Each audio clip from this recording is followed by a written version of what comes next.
अब ऐसे राजनेता जो सनातनियों को गाली बके, 110 करोड़ सनातनियों को गाली बक रहे हैं कि सनातनी फालतू हैं, कुंभ मेला फालतू है, पूजा पाठ फालतू है, तो फिर वो तिरुपति बालाजी क्यों जाते हैं? उनके बड़े सुपुत्र भर दिन वृंदावन का ही चक्कर लगाते हैं, कृष्ण कन्हैया के गोदी में खेलना चाहते हैं। दोहरा राजनीति, दोहरा चरित्र, दोहरा चेहरा नहीं चलेगा। उनके समय में अपराधी पकड़ा ही नहीं जाता था, अपराधी को सजा ही नहीं होता था, थाने में तो एफआईआर ही नहीं होता था। आज एफआईआर भी होता है, सजा भी होता है, गिरफ्तार भी होता है। पूर्ववर्ती सरकार, इनके माता पिता के द्वारा चलाए जा रहे थे, उस सरकार में गड्ढे में रोड थे कि रोड में गड्ढा था, ये किसी को पता नहीं। बिहार सरकार के पूर्व मंत्री व बीजेपी विधायक रामसूरत राय हैं इस वक्त हमारे साथ जुड़ेंगे, बात करेंगे। रामसूरत जी, लगातार तेजस्वी यादव का एक नया बयान आ रहा है जहां उनके द्वारा यह दावा किया जा रहा है कि जो नरेंद्र मोदी की बात कर रहे हैं, जो नरेंद्र मोदी की चर्चा कर रहे हैं, आने वाले समय में लालू प्रसाद यादव को भारत रत्न देंगे। कैसे देख रहे हैं, क्या कहें? निश्चित तौर पे भारत रत्न दिया जाता है, उसके लिए क्राइटेरिया होती है। उस क्राइटेरिया में जो लोग फुलफिल करेंगे उनको जरूर भारत रत्न मिलेगा। निश्चित तौर पे जो आपराधिक छवि के नहीं होंगे, कोई भ्रष्टाचार में संलिप्त नहीं होंगे, कोई अच्छे सामाजिक कार्य के लिए कार्य किए होंगे, तमाम क्राइटेरिया है। उस क्राइटेरिया में जो भी व्यक्ति, नरेंद्र मोदी जी पक्षपात नहीं करते हैं, जात की बात नहीं करते हैं, धर्म की बात नहीं करते हैं, वो जो नियम, संविधान जो है नियम से चलता है, नियम में जो क्राइटेरिया फुलफिल होगा उसके अनुसार जो व्यक्ति सुयोग्य होंगे उनको भारत रत्न दिया जाएगा। रामसूरत जी, लगातार लालू यादव के द्वारा कुंभ को लेकर टिप्पणियां की जा रही है जहां वह कह रहे हैं कि कुंभ फालतू चीज है। अब आप अपने दोनों प्रश्न का सवाल और उत्तर दोनों आपने दिया है जी। अब ऐसे राजनेता जो सनातनियों को गाली बके, धर्म के विरुद्ध में बोले, तुष्टिकरण की राजनीति के लिए, एक व्यक्ति को खुश करने के लिए तमाम 140 करोड़ जनता जो देश के अंदर है उसमें से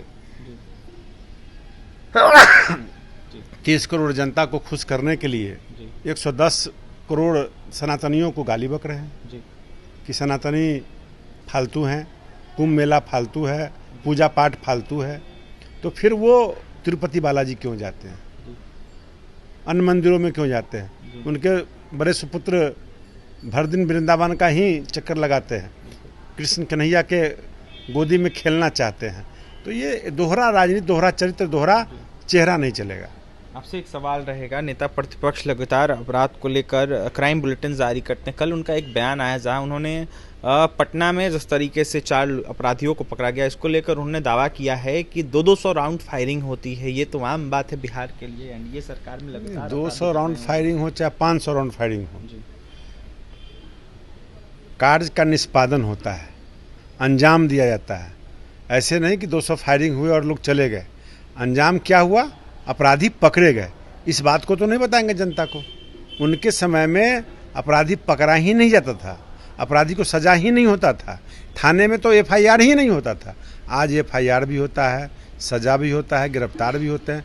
ये सुशासन की सरकार है, आप चिंता ना करें, आप अपने लिमिटेड कंपनी को चलाएं और निश्चित तौर पे देश की जनता को देखने के नरेंद्र मोदी जी हैं और बिहार की जनता के देखें एनडीए सरकार हमारी, आदरणीय नीतीश कुमार मुख्यमंत्री जी यहाँ बैठे हुए हैं। पटना के सड़कों पर बड़े बड़े पोस्टर लग रहे हैं, 25 चुनाव से पहले राजद के नेता लगा रहे हैं, कह रहे हैं कि जब से एनडीए के बिहार में सरकार है, बिहार बर्बाद हो चुका है, बिहार के लोग परेशान हैं, त्रस्त हैं, दावा कर रहे हैं कि सरकार 25 में बने। बिल्कुल बिल्कुल, उनके कथनानुसार बर्बाद हो गया था। इसका मतलब ये है, इनको ये जानकारी नहीं है कि जब पूर्ववर्ती सरकार, इनके माता पिता के द्वारा चलाए जा रहे थे, उस सरकार में गड्ढे में रोड थे कि रोड में गड्ढा था, ये किसी को पता नहीं।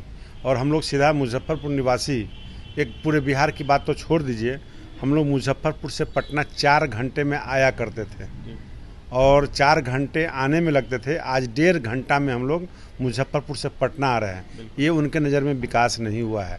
बिहार के किसी भी कोने से माननीय मुख्यमंत्री जी ने लक्ष्य रखा था कि 6 घंटे के अंदर में हम बिहार के राजधानी पटना में पहुंचेंगे और मोदी जी के सहयोग से और नीतीश कुमार जी की सोच से इसमें बिहार के अंदर अब हमारा जो बिहार की राजधानी से सीमावर्ती जो क्षेत्र है, चाहे वह कटिहार हो, चाहे वह किशनगंज हो, चाहे वो बक्सर हो, चाहे इधर में गया हो, चाहे इधर में नवादा हो, तमाम जगहों से 3 से 4 घंटे के अंदर में हम राजधानी पहुंचने का अपना समय सुनिश्चित करने जा रहे हैं। और बहुत सारे एक्सप्रेसवे माननीय मोदी जी ने दिया है, जिससे बहुत आसान हो जाएगा और इससे सबसे बड़ा ईंधन का बचत होगा, समय का बचत होगा। ये मोदी जी की सरकार और एनडीए की सरकार ने व्यवस्था किया है। और बिहार के अंदर मुख्यमंत्री जी नीतीश कुमार तो बढ़ चढ़ करके गली को भी, नाली को भी, ग्रामीण रोड को भी, अब शेष रोड को भी, और जो शेष रोड बचा हुआ है उनको भी लिया गया है।